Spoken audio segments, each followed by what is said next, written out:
We'll call the meeting to order. If you'll please rise and join in the Pledge of Allegiance.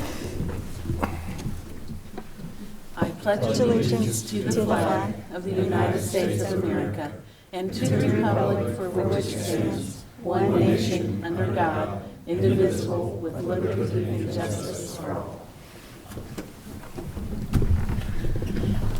I'd like to welcome everybody this evening. Will you call the roll, please? Sloan? Here. Henning? Here. Gorman? Here. Merkel? Here. Kelly? Here. Lieberman? Here. Dietering. Here. We'll go to the clerk's report. Okay, you first have before you the council meeting minutes of June 5th, 2014. I'll move for approval. Second. Motion by Mr. Gorman, second by Mr. Henning. Any discussion? All in favor? Aye. Opposed? Okay, and you also have before you the workshop session minutes of June 12th, 2014. I'll move for approval. Second. Motion by Mr. Gorman, second by Ms. Kelly. Any discussion? All in favor? Aye. Opposed? Okay, that brings us to our special presentation this evening. Mr. Rose? Yes, Mayor, members of council, we have with us tonight the Director of Montgomery County Environmental Services, Patrick Turnbull, and he also has brought Senior Engineer Charles Schaefer, and they'll be here to talk about the possible sewer water, bringing in sewer water to the old village. Okay. Mr. Turnbull, Mr. Schaefer.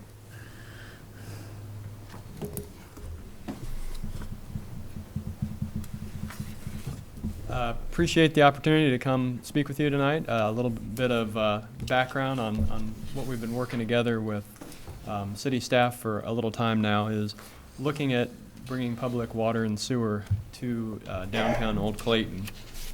Where we are at this point, we recently went out for qualifications on with engineers to look at the project itself, and at this point we were ready to make and had made a recommendation. It was a joint effort between Clayton staff, county staff, as well as the City of Dayton staff, and they selected Choice One Engineering to do the work, and they've been in the process of negotiating what that fee would look like, and I believe you have that in front of you tonight as one of your action items. As you're probably aware, we started this process by putting together an MOU between the county and the City of Clayton as far as who would be responsible for what for this type of a project, and generally speaking, the county will do most of the work on this project. You know, we'll manage the day-to-day efforts of this project, and we'll be working together with city staff as we go forward. But kind of the first point in this project, kind of a key point as we enter into the engineering agreement with Choice One, we've found that over time one of the best things to do would be to get together with the public that would be affected in this service area, and we would want to do that pretty quickly. The first step in this type of a project from an engineering standpoint is actually to do survey work out there, and so the surveyors would go out there and they get things marked, and OOPS shows up and they'll start driving lath and flags into the ground, and the next thing you'll have is a bunch of people calling and saying, what's going on out here? So what we've found is very effective is to have a public meeting where we would talk about, we would invite folks from the health district, from Ohio EPA, and we would also ask if it would be possible for somebody from the city would be willing to go as well, because as a part of the MOU, there's really about 3 different ways we do these type of projects. We'll do these type of projects when the actual citizens that are affected by the project have requested it in large number. That was the case with the McKenna-Gorman project that we've been working on, but in conjunction with that, we also ask, it's helpful when the city requests this kind of a project, which was also the case in McKenna-Gorman. Or the third type is what we're doing with the village of Phillipsburg is Ohio EPA came in there and said, hey, this is a health nuisance, and put the entire village under findings and orders. Since the city is requesting this project and we have an MOU put together, we would ask if it would be possible for either the city manager or if the mayor or the council would like to be the people that would kind of help carry that torch with us. That would be helpful at this first meeting, where we would want to talk about, here's how this type of a project goes, have the folks from the health district and EPA talk about here's the need for the project, and then that kind of message be supported by the city staff or elected officials. So that would kind of be the next step after the engineering agreement is signed that we would look for. And I think this location would actually work pretty well for that purpose. I'm guessing you can easily sit 50 people in here or so, or maybe with standing room only. It's not, you're talking about, what is there, 50, 60 properties, something in that neighborhood? So I don't think you're talking about more than, 50 to 75 people. So if that's something we could work together with staff as we move forward, I think we'd want to do that the sooner the better, because we would not want to have Choice One start doing surveying out there until we're able to provide notice kind of to the public, here's what we're looking to do. So either later this summer or early in the fall, the sooner the better to do that. So do you send a personal invitation out to the property owners? Yes, we would pull the property records and send an invitation to every single property that we would envision being affected by the project. Yep. Don't you think that the Janice Ward Center would be a better location, Rick? And it's larger, isn't it? I mean, it's right in the middle of the neighborhood, so. Yes, the only issues we'd have there is currently there's no air conditioning at the Janice Ward Center. Oh. So we may want, if we get that corrected before that time period, the answer might be yes on that. Parking's not great there either. It is a little strained. We What can about come the up with school some- next door? Or is that a church? Used to be a school, it's a church now, I believe. Do they have a meeting room? Well, I'll be honest with you, I'm not sure, but I also believe I do believe they moved, and I think that's closed at the moment, so. Oh, it is, okay. Yeah. Yeah, like I said, we could work together with you, whatever you Sure. think would work best. So that would be kind of where we are with this specific project. And generally speaking, these type of projects, the first thing that you do is you go get the engineering done. You do the initial public meeting, and then, as you move forward with the design, you have a better idea of how much the project would cost. And at that point, as that starts to present itself, we would want to get back together, regularly with the city and say, hey, here's kind of what we're looking at. And then you start to go down the path of, okay, do we want to apply for some funding for this project? I think, you always want to exhaust all those funding opportunities.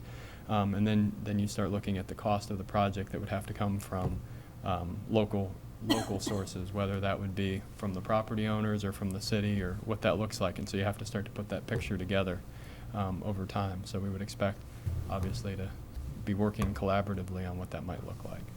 But that typically, and I'm not sure, Charlie, you can probably talk to maybe what the project scope that Choice One had put together from a timing standpoint looks like. You want to talk a little bit about the project itself?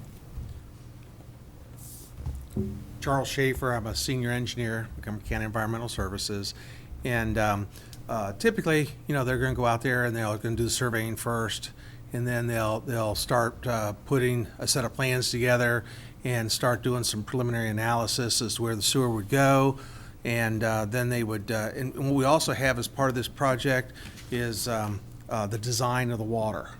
So they're going to design the sanitary sewer and the water together.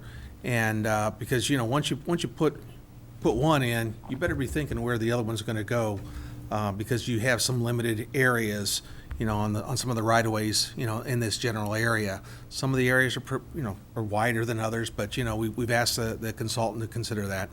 So what they'll do is they'll put together a preliminary set of plans, and then we'll take a look at it, and it's like their 30% submittal, and then they'll get to more of a 60%, and then more towards the final. And we anticipate it actually to kind of go quickly from the engineering standpoint once we get into a contract with the engineer. So we're looking probably engineering-wise, probably towards the middle of summer. To be finishing up, middle to the end of summer, finishing up. But we have to have a public meeting, especially if we're going to, if we were going to the assessment route where we may assess the property owners, if the property owners are going to be, participating in the cost, and we go the assessment route, that kind of takes another little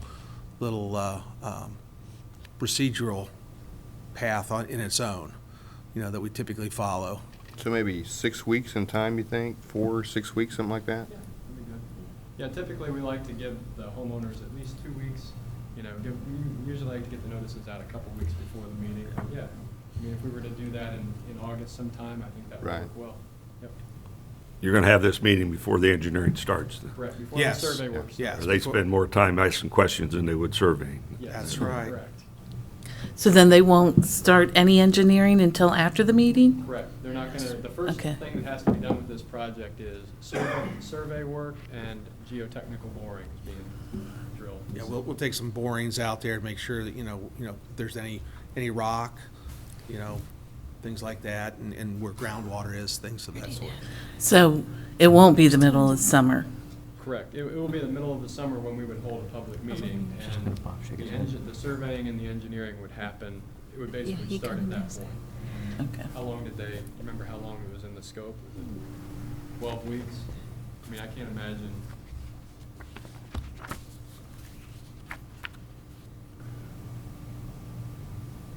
I'd have to double check it, but I don't think it was that long, total, for them to actually put a preliminary set of plans together. I would expect that we would be getting back together with city staff by, towards probably the end of this year, fall, late fall, to be able to talk about what does it look like this project would cost, and kind of be able to then jointly make the next steps. So the $116,000 for this resolution, that goes towards the initial steps, the initial, This actually gets a complete set of construction plans that you can build the water and sewer, bid it out and build it. So these would be the construction plans. Basically, go all the way from doing the survey, geotech, to having construction plans that you could bid out, should that be the path that we choose. So it says- And those plans, those plans are, they're not like fruit that sits in the refrigerator and it spoils rapidly. I mean, not that much changes from day to day out there. So those, you'd be talking about those being good for several years, unless some major changes happened in the roadway. So after you get the design done, then you start seeking the funding, start figuring out, where is the money gonna come from? How do we wanna approach the financing here? Making some funding applications. These projects typically, well, the Village of Phillipsburg, for example, they started they did a preliminary engineering report in, I believe, 2010, and we are going to construction in 2014. So that kind of gives you an idea, and that's a bigger project, but that kind of gives you an idea. You're talking about, even if the design only takes a year, it oftentimes takes you another year to 2 years to be able to get funding and financing lined up to do these type of projects. In their proposal, they said that they could get the engineering complete by 150 days, from when we start them out there.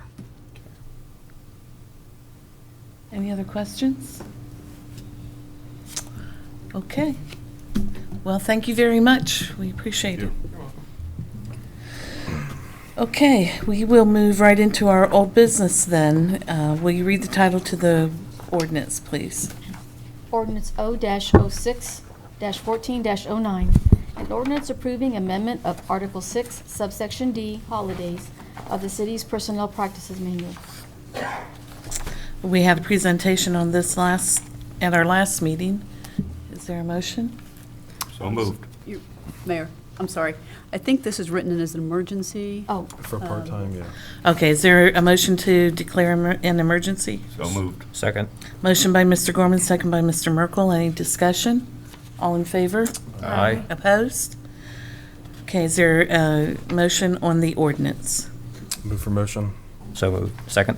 Motion by Mr. Henning, second by Mr. Merkel. Any discussion? All in favor? Aye. Opposed? Okay, that brings us to new business, and we have 7 resolutions. Will you read the title to the first resolution, please? Resolution R-06-14-43, a resolution appointing Kevin Schweitzer to replace Gwen Eberly as the city representative to the Board of Directors of the Joint Economic Development District pursuant to Section 8A1 of the JED contract between the City of Clayton and Clay Township. Mayor, on this one, basically what happened is, council had previously appointed Gwen as the city representative on the JED board. Now that Gwen's no longer with the city, obviously we need to replace her position, and Kevin has been recommended to replace Gwen on the JED board. Now, is it anticipated that Kevin will be the permanent replacement, or? What are you thinking? Well, I'm thinking that may be up for discussion later, depending on new staff hires. Kevin does go to all the JED meetings. He's up to date on it as the finance director. He goes to the JED meetings, and he has the history.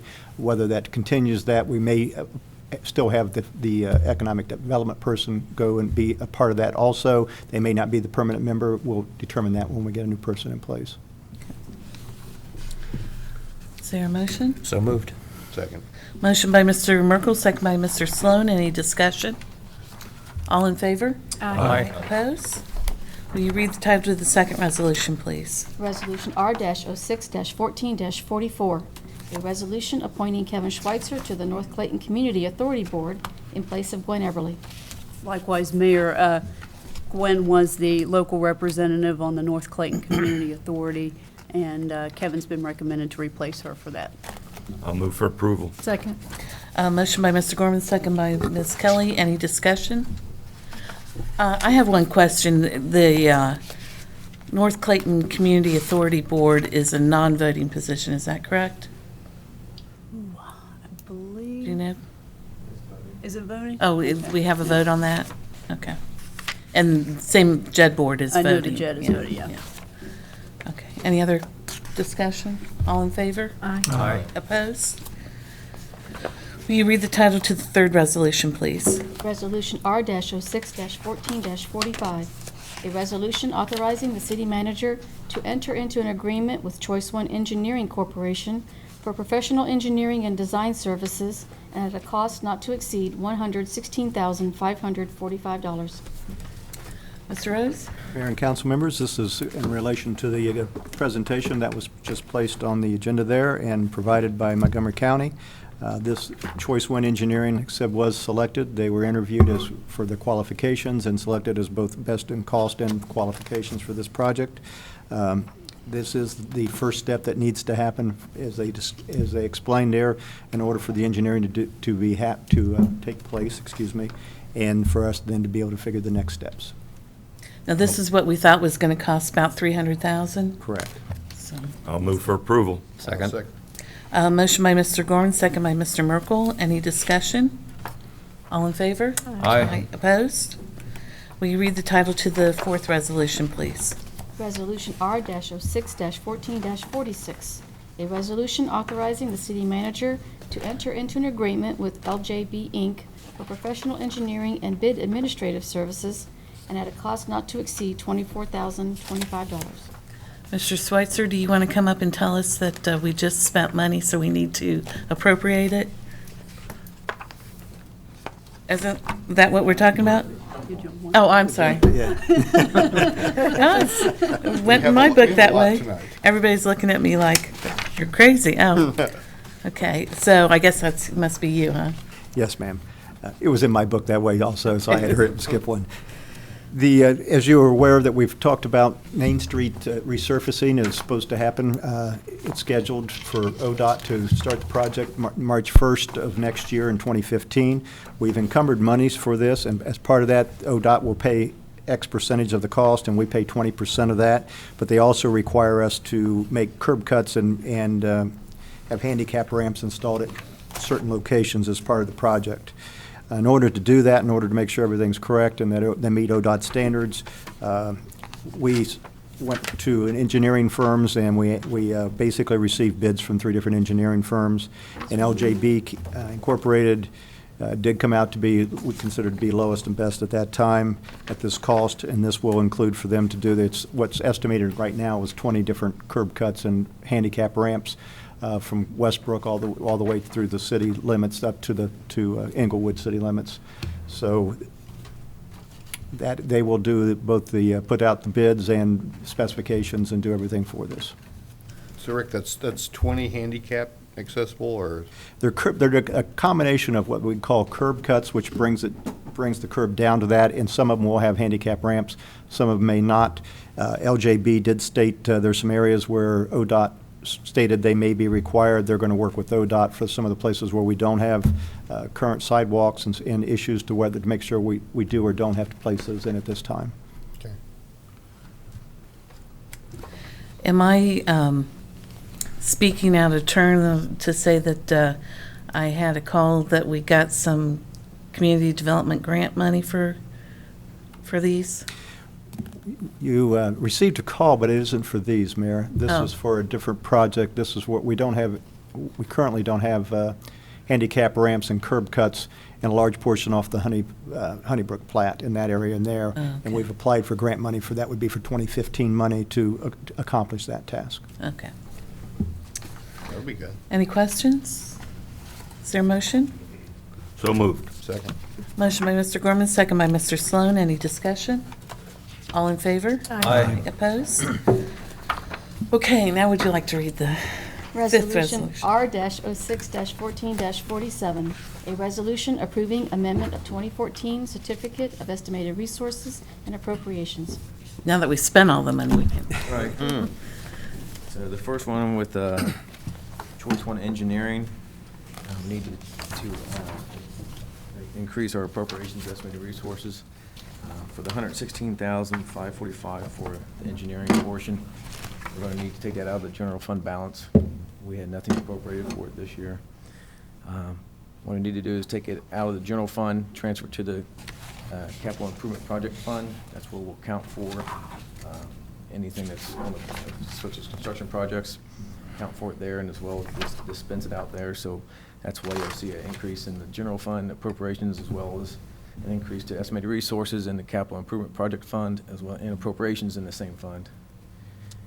Another item we need to do is, the city did receive a grant from Montgomery County Solid Waste District for the purchase of a new leaf machine. So we'll have 2 brand-new leaf machines here to replace the real old ones that we've been using. The grant's an amount of $25,024.30. It is a reimbursement type, so we expend all the money and then submit the invoices to get reimbursed the $25,000. The total cost of the leaf machine is $35,749. So we do need to increase some of the appropriations and estimated resources in the CIP fund for that grant we received. Well, Brian, I'm sorry, Kevin, when we do that, then will the full $35,000 go back into matching funds, or what will you do? That's where we're pulling right now. We're utilizing some of the appropriations we had left for matching funds for grants we had budgeted in the CIP fund. So we expend that all out, then when we get it back, we'll put it back into the CIP fund, so it'll be in there.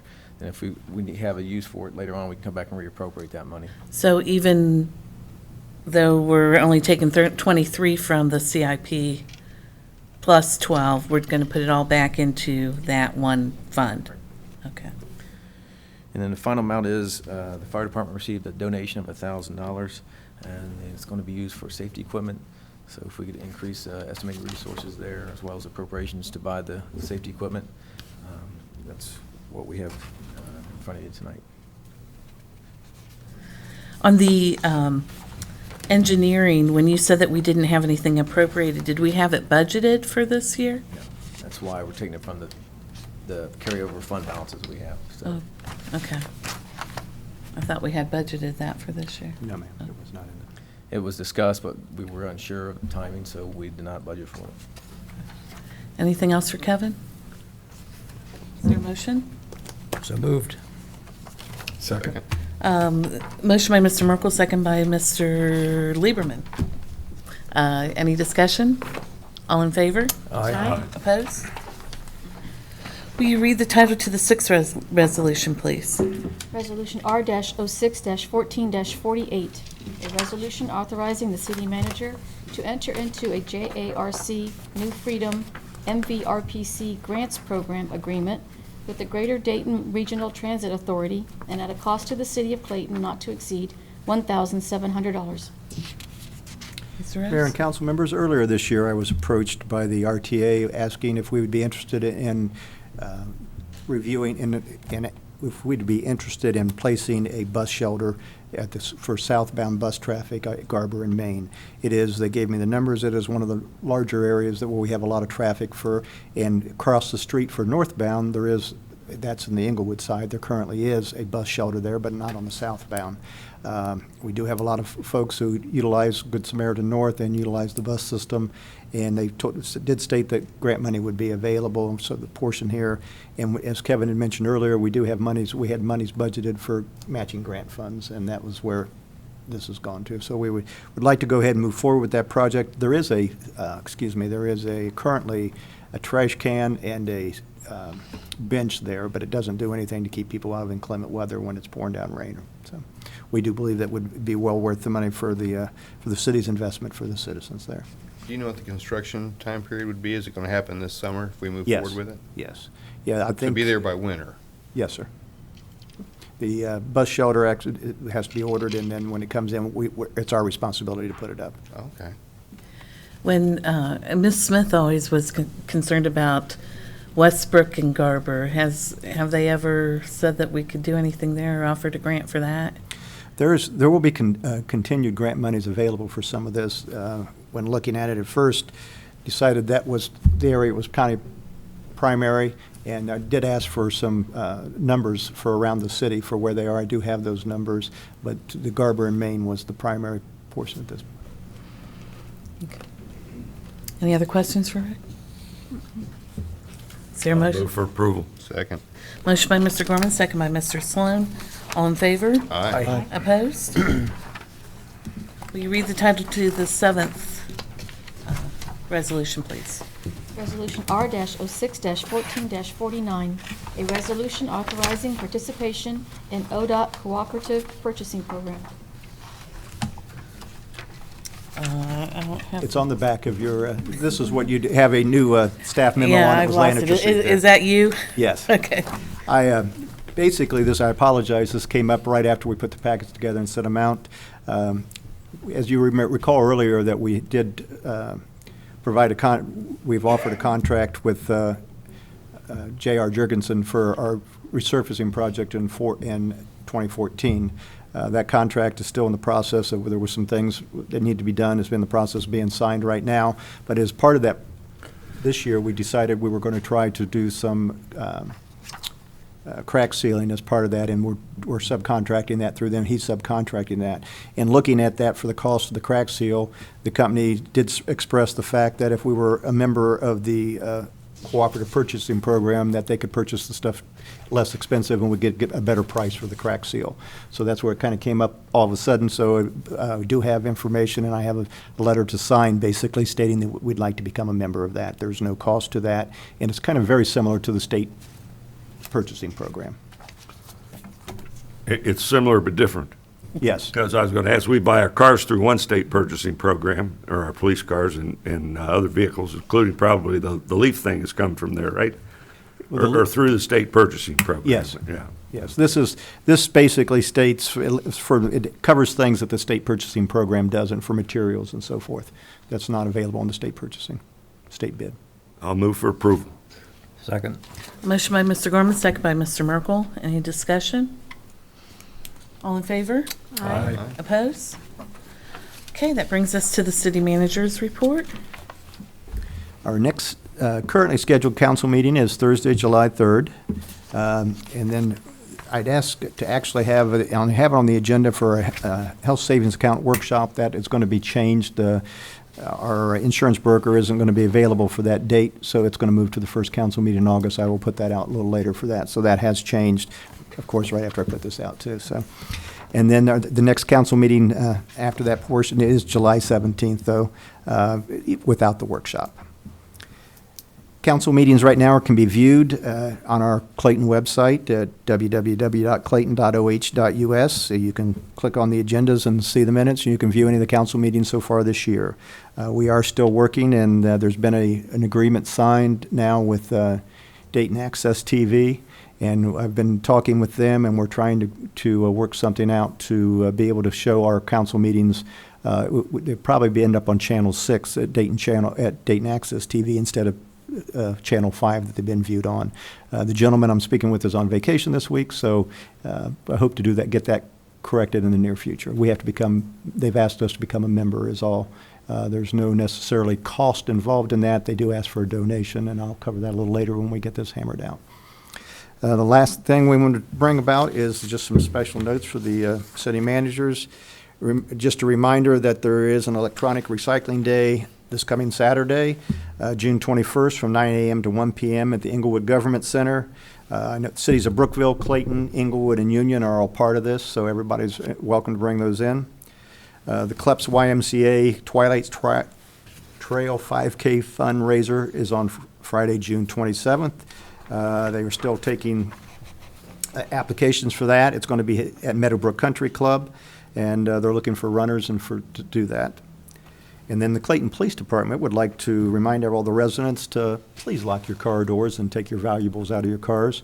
We're not having any current problems. We've had some rashes in the past, and it seems like sometimes when school's out and there's a lot more activity and it's warmer later on, that sometimes the crimes of opportunity, people open car doors and remove items that they really shouldn't. So if you lock your car doors, it's be a big help for that. And then I'd like to mention that the Saturday on June 7th, Sherry ran her document shredding event. It was well attended by about nearly 300 residents, and about 14 tons of recyclables were collected in that. We would like to thank co-sponsor Steve Reed Insurance for his sponsoring and helping that, and then council members Tim Gorman and Greg Merkel and our prior council member Bob Peters were there to volunteer their time and assist people in the event. So thank you very much for that. And this last announcement I have, it's not on your pages, but this is a special announcement for Mr. Zimmerman, especially tonight. And that's the Saturday, June 28th, the waffle sale will happen at the fire department from 8:30 in the morning till 1 o'clock or until they're sold out. So, Mr. Zimmerman, I just thought you'd put that on your calendar and we'd announce that to the world there. So. You can call your buddies now and tell them you're going to get together. Yeah. And they do sell out, so you have to get there early. I know in past years, we've had one meeting in July and sometimes in August. With this being the third, you said we don't have any pressing? No, ma'am. We don't have anything that needs to happen on the 3rd.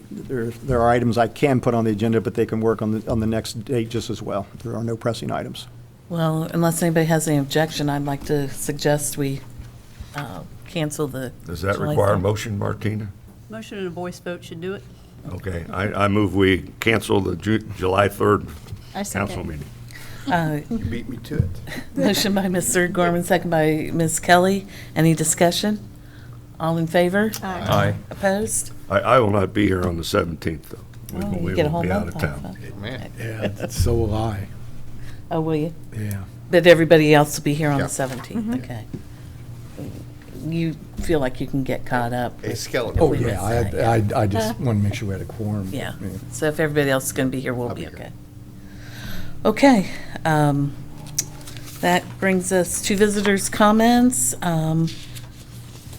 Pat Turnbull has asked to address us. That was our special presentation, Oh, Mayor. okay. I was going to say, I know everybody except this gentleman here. So was there anybody that didn't sign up who would like to speak? Would you like to speak on the electricity, Dave? Are we making it through the storms okay? But there's other places out and about. Are they on too? Yeah, just about everybody cleaned up. Yeah, okay. Okay, council, Mr. Sloan? Well, it's been hot and muggy, and other than that, it feels good today, and I guess we're about ready for July 4th. Where's the summer going? So be careful, have a good summer. Mr. Henning? I'd just like to thank the Chamber for holding their annual event on Monday. It was nice. The rain kind of delayed it a little bit, but thanks to the Northmont Chamber. I have nothing to say. I just had a couple things here. On Heathcliff, with the construction that started at Good Sam North, notice that there's truck tracks going through the dirt and all coming out on the Heathcliff. Is there a way either the contractors or the city of Inglewood or the city of Clayton can put signs up essentially for warning people of truck traffic coming out, construction traffic coming out? I will sure take a look. Especially since it's right at that first dip in the road. There's a sign on the corner of 48 stating that construction traffic turn left on Heathcliff Drive to go down there. You know, when you're coming off of Heathcliff from the other direction, there's nothing coming up. That's- I'm just saying as far as looking that's at it to Butler make sure. Township over there, well, on this side of the bridge, but I'm just saying making sure that, to see if there's something there. I can that- sure work with discuss with the contractor about putting some signs up down there and and see what needs to There may be something there now, but there wasn't there the other day when I I'll check came on up that. and down. The second item I got is primarily directed towards probably Dayton Power and Light as well. Since we're in the middle of the season, growing season, you now see all the trees that are in leaf, and you start seeing more and more trees that are essentially in distress because of emerald ash borer. You start seeing more and more dead trees, a lot of trees along public right-of-ways, along areas where there's power lines, and I think we need to start being proactive. Dayton Power and Light's probably trying to be proactive in the sense of identifying those areas that might be at greatest risk in terms of trees that might come down and take lines down along at the same time. And our sense in terms of trees along right-of-ways, don't want anything coming down, like the accident that we had happen 10, 15 years ago. But essentially, as far as what could be done to start addressing those trees along roadways. You come down Old Salem, there's a couple trees that are in bad shape. And I just think we need to start looking at something and doing things that can be proactive to take those things either out or getting with homeowners to start addressing those issues in terms of trying to treat the trees so they don't actually fall victim. So I just think it's something we should start looking at now and not wait till the last minute. Actually, I've had a resident that's called me twice regarding ash trees in Hardscrabble Park, and I just got back with him with a little more definitive answer just this week regarding I had